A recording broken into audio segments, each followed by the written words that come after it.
Yep, I'm live, and there's nobody here.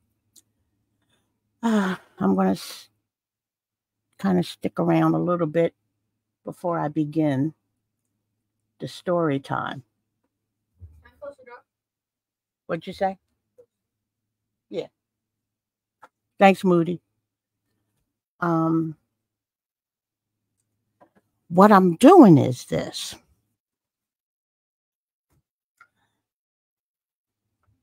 I don't just write about race and racial subjects and things like that. I mean, sometimes, most times there's race involved or racial themes, subtle or otherwise, in the novels that I write. But I do write novels. And I happened on a novel that I began actually some years ago and put it down because I got a writer's block, as I know that most writers who write know, and especially ones who rely on inspiration to motivate them. I got a writer's block. But I found this and I started reading it. And once I realized that, yeah, I wrote this, I said, oh, let me do a little workshopping. So that's what this is. And I guess I'll be doing this. I'll be doing story times like this in the future. And I also have a couple of books that I'd like to read online as well. And I'll do it in chapters so that you don't have to hear the whole thing. But this is going to be chapter 1 of a book that I want to write, a novel I want to write. And it's called, tentatively, it's called Jubilee. That's subject to change. It generally does change a few times. But I'm going to read it. I'm going to read it once. And then if I start getting some people in, I may read it again. It's not that long, but 7 pages. And what I want to do is I want to see if I can get some feedback on it.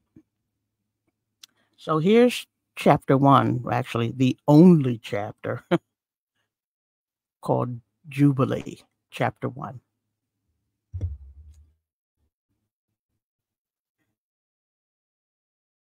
How does someone begin a story? There are only ends left bare and raggedy, but still sharp enough to cut, like used razor tips. In Jubilee's mind, anytime she touched a beginning, it bled, uninterrupted by the normal coagulation one would expect to clot and cauterize the wound it always left. Hold on 1 second. I got to make this a little bigger. Okay, here we go.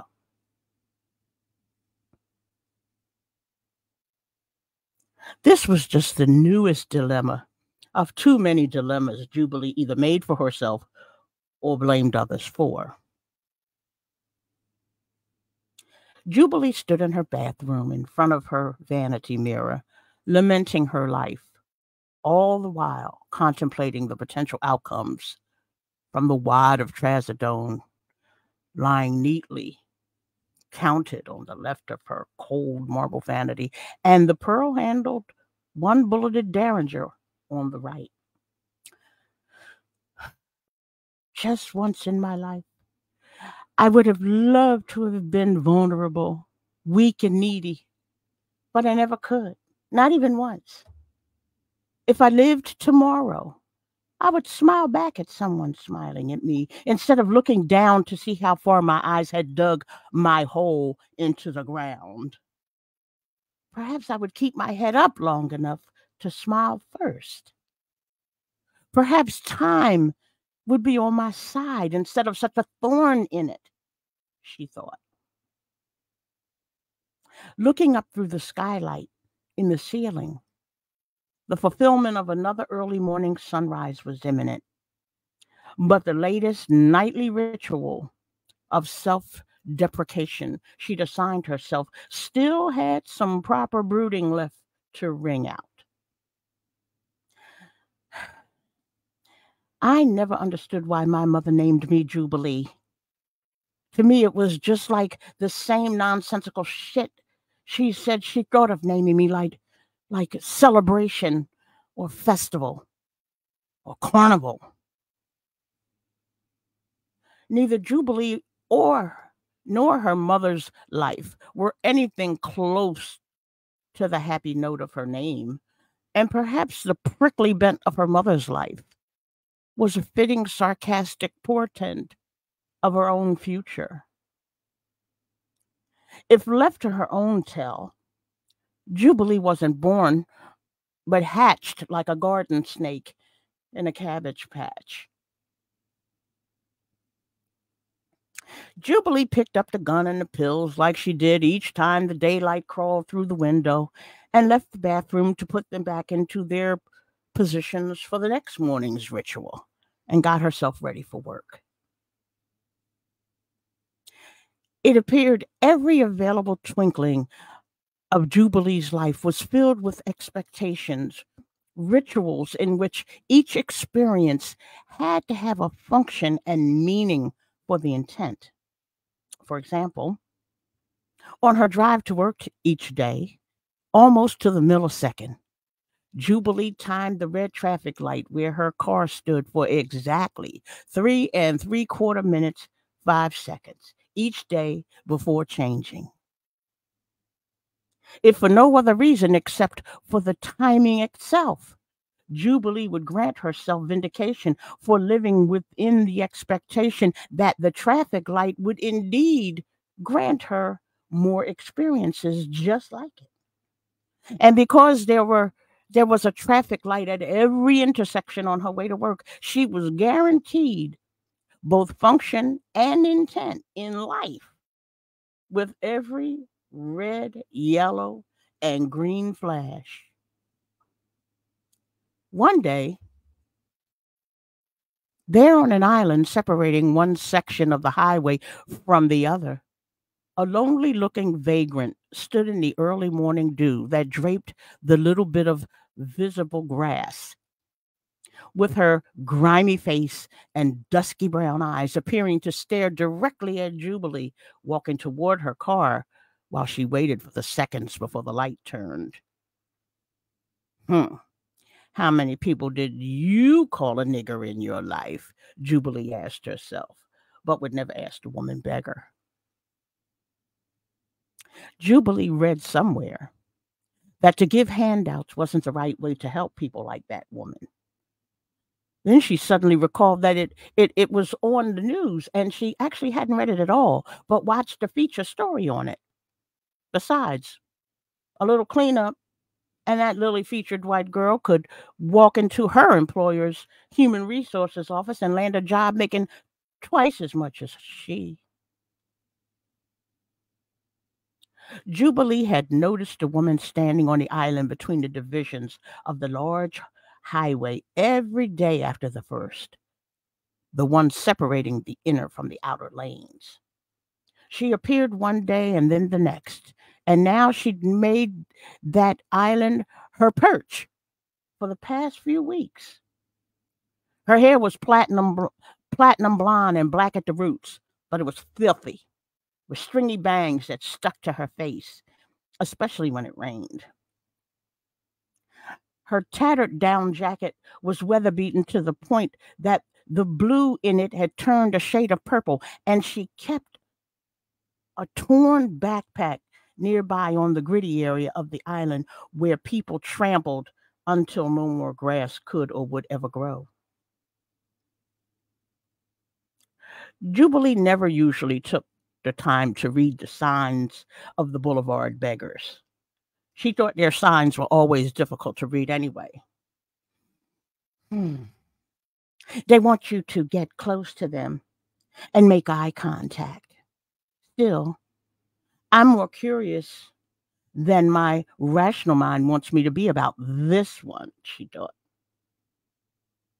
She thought it not by chance that most of the signs were written in pencil instead of marker and on cardboard instead of poster board.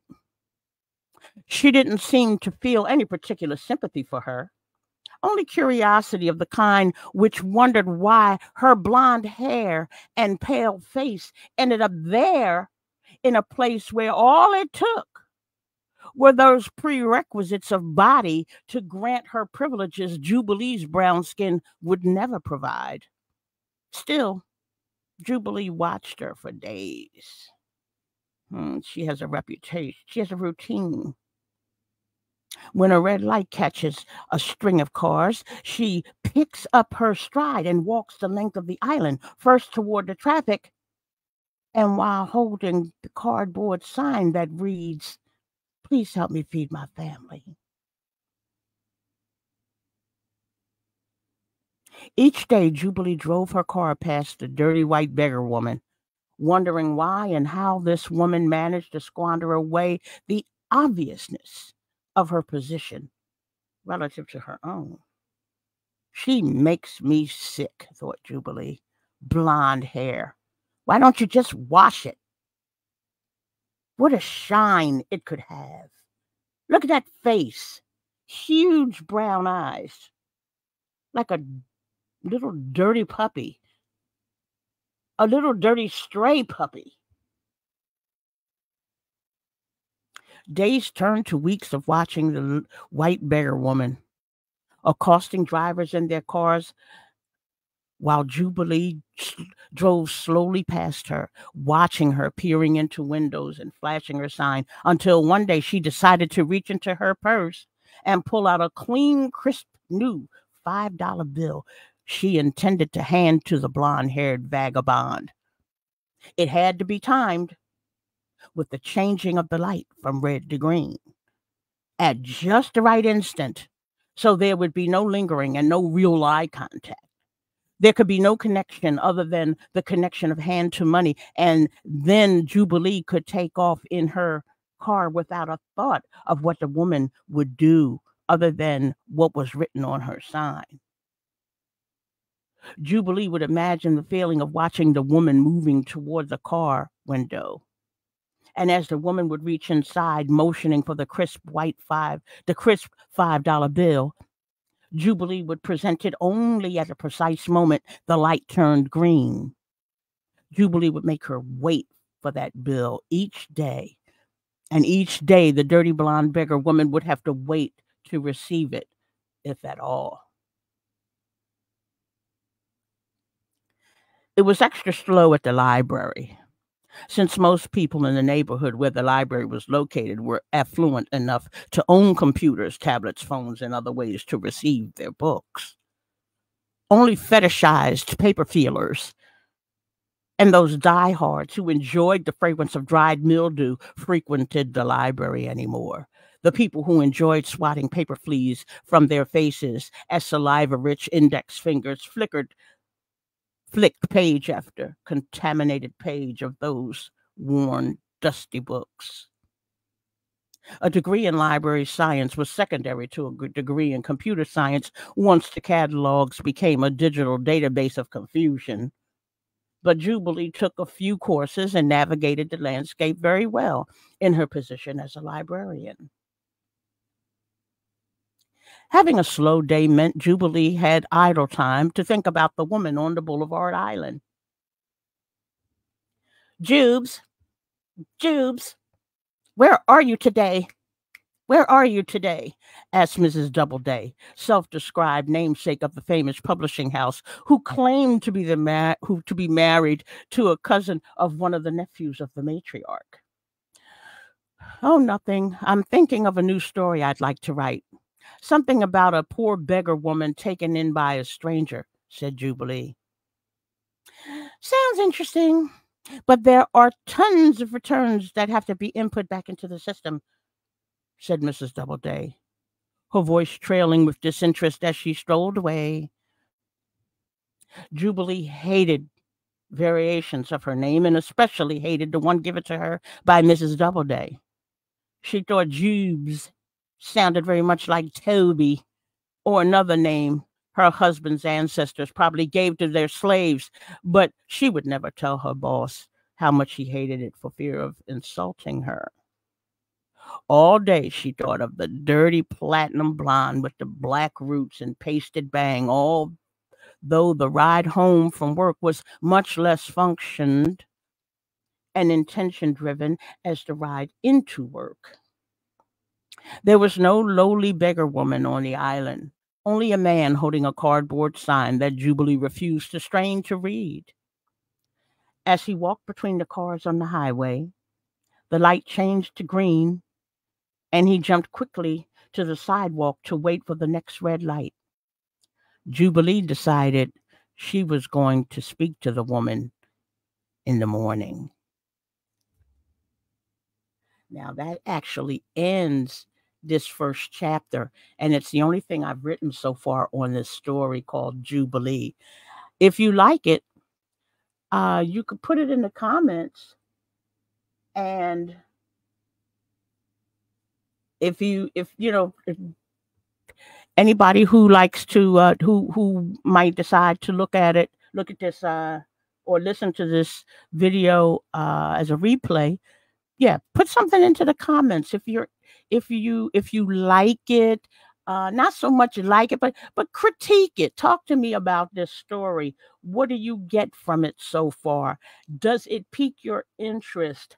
Would you want to hear more from it? Would you like me to begin a chapter 2? I mean, I've been laying on this thing for years. I just happened to be in my book folder, and I saw this, and I said, I wonder what this is. Because I'm getting old. I forget shit. And but anyway, tell me what you think about it. I was going to read it again, but I decided you could check it out on replay, and definitely please put something into the comments. I'm not really interested in whether you like to hit the like on the video or anything like that. You can if you want, but I'm more interested in hearing your comments about this beginning novel, tentatively titled Jubilee, because as I said before, uh, I'm a novelist as well as an anti-racism essayist. I'm a writer, and I write novels. Uh, so tell me what you think. So long.